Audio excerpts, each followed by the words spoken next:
This book changed my worldview, but not because of the story that's inside. I mean, not to say that the story isn't great, because it is. However, the thing that I find draws myself back to this book again and again is actually the author's note. It's a short section of the book, only about 7 pages or so, but what's written in those 7 pages changed how I viewed science fiction forever.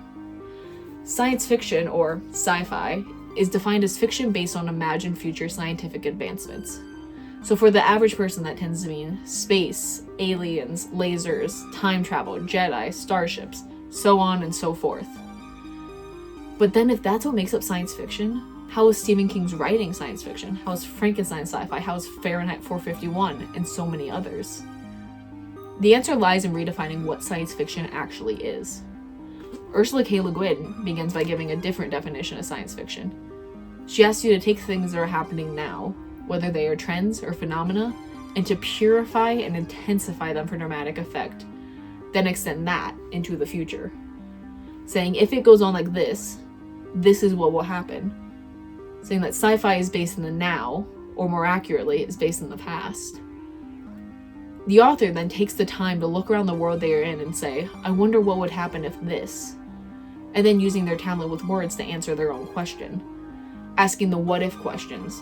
What if this had happened? What if this hadn't happened? What if this went differently? What if this was how the world worked? It's something anybody can do, but to be an author is to ask and then give your own answers to these questions. But of course, the answer is a lie, as after all, a novelist's business is lying, at least according to Ursula K. Le Guin. But even though it might be a lie, they ask you to open your eyes and listen, because all they can tell you is what they have seen and heard in their time in this world.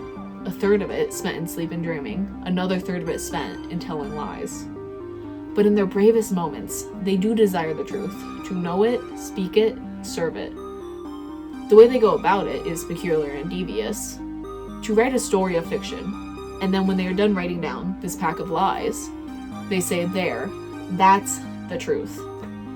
Of course, these lies are not unsupported, using all kinds of facts, such as real places or things, or even real thoughts found in psychology or philosophy. Is it any wonder that no truly respectable society has ever trusted its artists? But we seek guidance, and as such, society can put an entirely mistaken trust in its artists, using them as prophets and futurologists. Is it any surprise that these novelists, these masters of the word, would too make their creations masters of telling the truth through lies?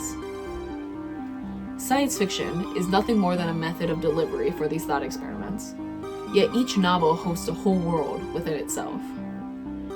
One can observe, in the manner of proper science fiction, that anything can be true, just as anything can be a lie.